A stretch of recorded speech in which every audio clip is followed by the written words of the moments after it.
Las señales del mercado, los personajes claves del mundo empresarial y todo lo que quieres saber en el ámbito de los negocios. Con José Tomás Santamaría, director del Diario Financiero, en la 100.1, esto es DF en Infinita.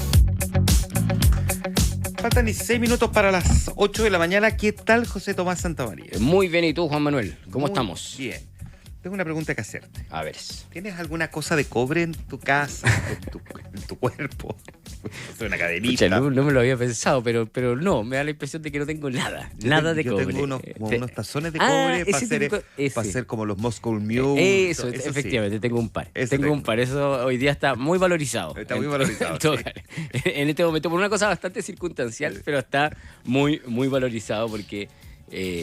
tal como han salido en la prensa todos estos últimos días, la industria del cobre está viviendo momentos muy revueltos desde que el presidente Donald Trump anunciara o mencionara al cobre como uno de los candidatos a aplicársele aranceles junto a varios otros productos. Recordemos que el presidente Donald Trump además ha dicho que el 2 de abril es lo que él llama el Día de la Liberación. O sea, mañana. Mañana. Mañana 2 de abril, sí, pues mañana. Sí. Mañana el Día de la Liberación, el día en que se van a empezar a aplicar o se van a concretar varios de los aranceles de los que se han anunciado respecto de distintos productos y distintos países. Vino Francisca Guerrero ayer del DF también a conversar con nosotros en la tarde sobre el Liberation Day, como se llama. Liberation Day. Les recomendamos también que escuchen ese podcast para darle un contexto más adicional al que vamos a hacer ahora, pero está disponible en el df.cl y en infinita.cl el comentario de Francisca Guerrero con todos los antecedentes del Liberation Day. La Francisca, que entiende muchísimo de política internacional,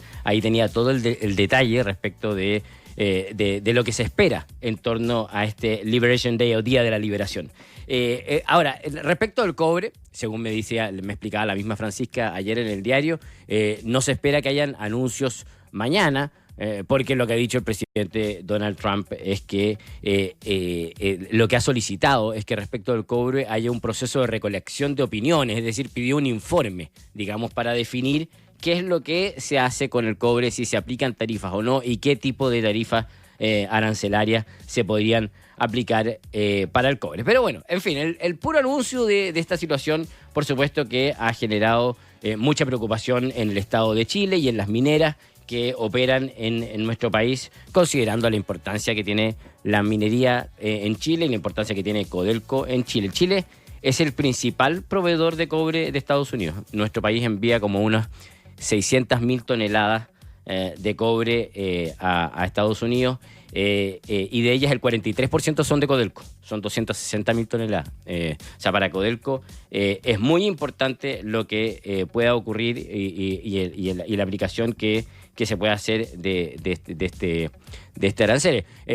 Lo que en todo caso es evidente considerando que Codelco es la minera de cobre más importante del mundo. Justo ayer salieron los datos de Bloomberg que hablaban de que Codelco mantiene su posición como el principal productor de cobre. Siempre hay una disputa ahí entre Codelco y BHP, que es quien la sigue siendo Codelco la mayor productora de cobre del mundo. Bueno, está la preocupación, volviendo a la preocupación que existe en las mineras chilenas, que el día de ayer en Diario Financiero titulábamos justamente con una conversación que tuvimos con el embajador de Chile en Estados Unidos, Juan Gabriel Valdés, quien nos contaba que justamente a través de Cochilco, a través, digamos, de la Comisión Chilena del Cobre, el país va a presentar una carta ante el Departamento de Comercio de Estados Unidos, que debe haber sido presentada ayer seguramente, en donde se defenderá el carácter de socio estratégico y confiable de Chile con Estados Unidos en materia de cobre. En el fondo, lo que se va a buscar es presentar antecedentes en este proceso de recolección de información que está llevando adelante Estados Unidos, con el objetivo, obviamente, de que no se nos apliquen aranceles o que al menos esto sea de una manera más conversada, ¿ya? Según nos decía Juan Gabriel Valdés, lo más importante aquí es justamente ese proceso de recolección de información y que Chile participe en ese proceso de recolección de información, que justamente el plazo era el lunes, digamos, ayer, para justamente presentar estos documentos. No es Chile, no es Cochilco la única entidad que ha presentado información. Hay varias asociaciones en el mundo en materia de cobre. También hay grandes mineras chilenas o internacionales que operan en Chile, que han presentado antecedentes ante el Departamento de Comercio de Estados Unidos, justamente tratando de instalar su posición respecto del efecto que podrían generar los aranceles. Los argumentos principales que contaba Valdés, el embajador Valdés, y que probablemente van a estar en esta carta que envió Cochilco, tienen que ver con dos. Primero, la calidad de socio estratégico y confiable durante muchos años de Chile con Estados Unidos,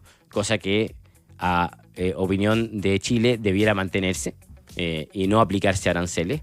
Y lo segundo es que Estados Unidos no produce todo el cobre que necesita. O sea, produce más o menos el 50% del cobre que necesita. Estados Unidos. Claro, Estados Unidos no es un gran productor de cobre y tiene dificultades para hacerlo. No es una industria muy desarrollada todavía. No es una industria. Justamente lo que busca Trump con estos aranceles es que esa industria se acelere, digamos, el desarrollo, pero eso no ocurre en el corto plazo. Claro, esto no es fabricar un producto con el que paulatinamente uno vaya consiguiendo generar también paulatinamente una cierta mayor demanda. El cobre es una cuestión que se demanda todos los días, por lo tanto, al que perjudica más, ya, a nosotros nos puede perjudicar, pero al que perjudica más al que lo importa. Porque nosotros vendemos cobre, lo vamos a terminar vendiendo más caro. A lo mejor nos van a cobrar menos, pero lo vamos a vender igual. El problema es el que lo compra, y el que lo compra es un gringo. Es el gringo que necesita cobre para fabricar sus cosas, y es ese gringo el que va a tener que pagar más por el cobre, porque es él finalmente el grabado con el arancel. Entonces, a diferencia de otras cosas que uno podría decir ya, una industria que está en pleno desarrollo, no sé, estoy pensando, voy a tirar como una idea. Autos autónomos 4x4 que sirvan para recorrer la América profunda, ya. ¿Cuál es una industria que va creciendo con el paso de los años? No, pues el cobre se necesita todos los días para muchas cosas. Y lograr aumentar tu producción en cobre requiere muchísimos años, porque son inversiones a muchísimos años plazo, que requieren además mucha inversión, y por lo tanto no es una cosa que ocurra de un día para el otro. Entonces, ese es el principal argumento. O sea, Estados Unidos necesita más cobre del que produce, y por lo tanto necesita seguir comprando cobre. Entonces, por mucho que ponga aranceles, va a terminar comprando ese cobre más caro. Y ese es el argumento principal por el cual espera Chile y Cochilco que se haga entender, y en este proceso justamente de desarrollo de este informe o de recolección de opiniones, para que finalmente no se aplique este arancel, o que el arancel no se aplique en una forma tan poco beneficiosa para nuestro país. Ahora, lo cierto es que esto ha generado un boom de precio. Un boom de precio, que es lo que hablábamos al principio respecto de cómo se han valorizado nuestros productos de cobre. Nuestros tazones para tomar Moscow Mule. Nuestros tazones. El precio del cobre, especialmente en el mercado COMEX, que es el mercado norteamericano, porque aquí el cobre en general uno habla del mercado de la bolsa de Londres, ¿sí?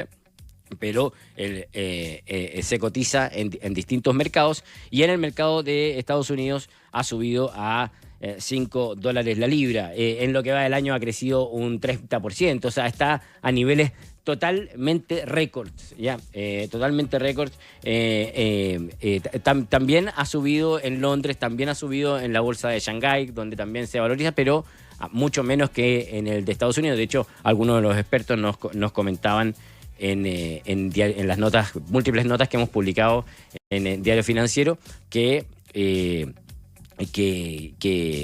nos comentaban que la brecha que se ha generado entre el valor que tiene en el mercado de Estados Unidos versus los otros mercados es hoy día muy grande, probablemente la más grande que se ha hecho desde el año 90, que tiene que ver con justamente esta situación especial que se está dando, que es a partir de la amenaza o del temor que existe por los aranceles.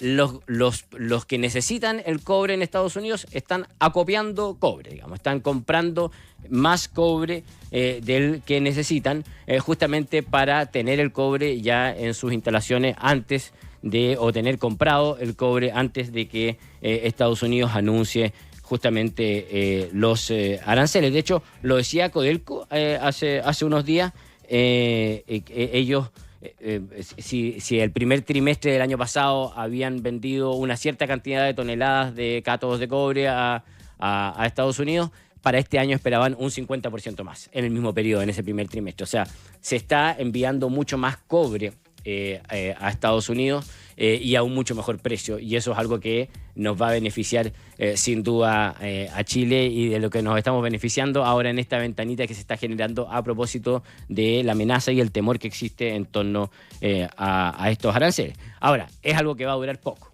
Es algo que va a durar poco, y es lo que dicen todos los analistas, lo que dicen todos los economistas. No está la situación, no están los grandes fundamentos como para sostenerse este precio. Este es un precio que se mantiene porque Estados Unidos está comprando mucho cobre a propósito del temor que existe por esta amenaza de aranceles. Pero eso no debiera permanece mucho tiempo. De hecho, hoy día publicamos en el Diario Financiero un análisis de BNP Paribas, un banco de inversiones, que justamente decía que una vez que se aclare esta situación, que finalmente Estados Unidos anuncie los aranceles, probablemente este cobre que se está cotizando en sobre $5 la libra en Estados Unidos debiera caer a 3,85. O sea, va a tener un desplome seguramente en las próximas semanas. Ya.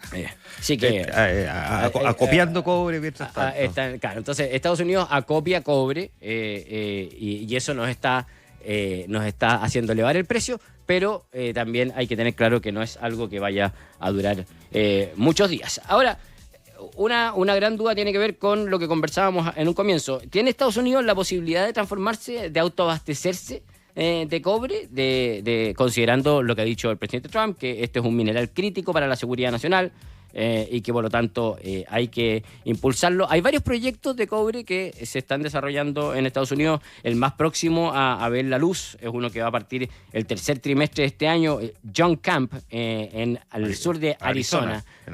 Es como a 100 kilómetros de México, es el más próximo. Ahora es una mina que produciría unas 11.000 toneladas, lejos de las 600.000, ¿cierto?, que envía a Chile, pero es un ejemplo de cómo se están empezando a desarrollar más proyectos mineros en Estados Unidos. Estados Unidos produce 1,1 millones de toneladas, para que tengamos más o menos así cifras gordas. Chile produce 5 millones, ¿cierto?, y es el principal productor de cobre del mundo. Estados Unidos hoy día produce 1,1 millón de toneladas y con eso, como decíamos, no logra abastecer todo lo que requiere. Ahora, ellos tienen problemas de permisología, de permisos medioambientales, tienen esta dificultad que yo sé que también Donald Trump la porra con 2 firmas de un decreto, digamos. Claro, pero efectivamente ellos tienen un conjunto de proyectos, más o menos una decena de proyectos mineros que están justamente detenidos por problemas legales y medioambientales desde hace más de una década. Hay varios conocidos y según un análisis de uno de los bancos que analiza estos temas en Estados Unidos, dice, si todos estos proyectos mineros se pudieran desarrollar, si todo esto, que tampoco sabemos que eso no es tan fácil, pero si todos pudieran desarrollarse, Estados Unidos podría elevar su producción a 3,1 millones de toneladas. Se podría transformar eventualmente en el tercer productor o en el segundo productor más grande. O sea, más que Perú, por ejemplo. Más que Perú, que entiendo es como 2,6 millones. Y por debajo, sí, de todas maneras, de Chile, que sigue en el sitial más importante del mundo. Hay varios proyectos, el más importante, el Resolution de Río Tinto y BHP, que tiene una vida útil de 40 años y que busca generar 400.000 toneladas. O sea, son proyectos grandes que eventualmente podrían ver la luz. El presidente Donald Trump hace unos días justamente firmó una orden ejecutiva dando 10 días a las agencias federales involucradas en los otorgamientos de permisos mineros para que identifiquen cuáles son los proyectos que tienen problemas, cuáles son los problemas que tienen, y justamente para que empujen la aprobación de inmediato y así se acelere el avance de estos proyectos, que como sabemos no depende solamente de que tengan los permisos, también depende de que esté la situación de mercado para que se pueda hacer, dadas las grandes inversiones que requiere cada uno. No solamente Estados Unidos está en ese modo, también Canadá, por ejemplo, está impulsando también el desarrollo de proyectos. Ellos han incluido un beneficio tributario de 30% para las mineras que busquen desarrollar proyectos. También en la Unión Europea, pese a que no tiene grandes potencias de cobre, está buscando impulsar este tipo de situaciones, o sea, de desarrollo de proyectos. Entonces, hay varios países desarrollados que también están tratando de impulsar el desarrollo para no depender de una economía en particular, para no depender de una situación. Entonces, es un mercado que se está moviendo, que hoy día está muy movido por una cosa muy particular, que debiera cambiar o que no debiera ser eterna, y hay que quedarse pendiente a lo que venga hacia futuro, que es básicamente cuáles son los fundamentos para que el precio del cobre se mantenga alto por los próximos años. Ahora, me imagino que tiene que haber también algo político del presidente Trump en el sentido de querer apurar el tranco en términos de producción de cobre. O sea, no quedarse esperando que le aprueben las resoluciones a estos proyectos que, como tú dices, llevan una década, sino que eventualmente mirar dónde hay proyectos que sean de más fácil desarrollo. Yo me imagino que Donald Trump, uno puede tener sus críticas, y las tiene, por cierto, pero debe tener alguna carta bajo la manga, pedirle alguna oficina que le revise qué proyectos pueden ser rápidamente implementables. Justamente en eso ha estado y eso es justamente lo que ha hecho a través de sus órdenes ejecutivas, de ir pidiéndole, ir solicitando a las agencias que ven el tema de los permisos y que definan cuáles son los proyectos mineros que hoy día están con problemas de permiso y cuáles son los que se pueden acelerar. ¿De qué manera? Ahora, como lo hemos dicho, eso demora harto tiempo y también depende no solamente del tener permiso, sino que además de los precios de mercado que logren sustentar inversiones muy importantes. Y ahí depende de cuál va a ser la necesidad de cobre a futuro en el mundo, que nosotros como país tenemos sustentado, y que en general la opinión que uno encuentra de los expertos es que el precio debiera mantenerse en buenos niveles a futuro, dado la necesidad que existe por todas las razones de electromovilidad, de electrificación del mundo, por inteligencia artificial. Hay buenas razones para pensar, y porque también no hay grandes proyectos mineros avanzando, y por lo tanto se debiera venir un espacio de déficit que debiera mantener el precio del cobre alto durante un buen tiempo. No en estos niveles que hemos visto estos días, que son que tienen que ver por una cosa circunstancial, pero en buenos niveles, y hay que ver ahí si esos precios dan como para empezar a desarrollar estos grandes proyectos de inversión. Déjame preguntarte por último, José Tomás, como obviamente todo lo que estamos viendo puede afectar los planes de inversión de nuestro país. Nosotros tenemos buenas concentraciones de cobre. Me imagino que es una lección también como para no estar cambiando a cada rato las reglas del juego, porque lo que necesitamos justamente ahora es estabilidad, porque si afuera no está cambiando las reglas del juego, lo que no podemos hacer nosotros más encima es estar apostando con cambio de reglas del juego. Y esa es la gran lectura que hace la industria minera chilena. O sea, vemos que Estados Unidos está tratando de impulsar el desarrollo de grandes proyectos mineros en su país. Otros países desarrollados también están en una tesis parecida. Y por lo tanto, lo que piden muchas veces la industria minera es que acá se mantengan reglas que hagan favorable el desarrollo de proyectos en nuestro país. La última gran modificación fue el royalty minero, que se vivió a comienzos de este gobierno. Muchos incluso en la industria dicen sería bueno esperar quizás una invariabilidad tributaria que nos permitiera tener más claridad. Y también lo que hemos conversado muchas veces respecto del tema de los permisos y de cómo avanzar en el desarrollo de proyectos, cómo impulsar mayor exploración minera, para entender que la minería sigue siendo el motor y uno de los ingresos más relevantes de Chile, y que por lo tanto hay que impulsarlo. Lo voy a decir de esta manera. Donald Trump y Estados Unidos pueden hacer todos sus esfuerzos por la exploración y explotación minera, pero nada les garantiza que el cobre, al final del día, les termine siendo más barato que el cobre que traen de afuera, porque claro, la mano de obra, no sabemos cómo va a ser la ley del mineral, si va a ser de buena o mala ley, si claro, les termina siendo caro refinarlo. Al final del día, después de haber hecho mucha inversión, se dan cuenta de que igual les sale más barato traer cobre afuera, y al final el mercado manda. Claro. Y por lo tanto, es allí donde nosotros nos tenemos que perder y tratar de estabilizar nuestra propia industria, no cambiando las reglas del juego y buscando la manera de generar los incentivos para poder nosotros apurar el tranco mientras tanto. Así nomás. Tal cual. Qué buen tema, José Tomás. Oye, vaya a ser con quién nos vamos a encontrar mañana. Mañana no. Quizás con quién nos vamos a encontrar mañana. Quizás con qué nos vamos a encontrar en el Con día, con los anuncios el de Trump. Liberation Day. Sí. O a lo mejor no anuncia Vamos nada. vamos a dos estar o muy tres cosas. atentos. Sí, claro, Bueno, también eso mencionan mucho. También es muchas veces es muy errático en el sentido de anunciar algo y después cambiarlo al día siguiente o modificar los plazos. Así que lo que sí nos ha demostrado es que siempre tiene capacidad para sorprendernos. Ya, temazo. José Tomás Santamaría, director del DF, conversando esta mañana con nosotros. Gracias, José Tomás. Nos vemos el viernes.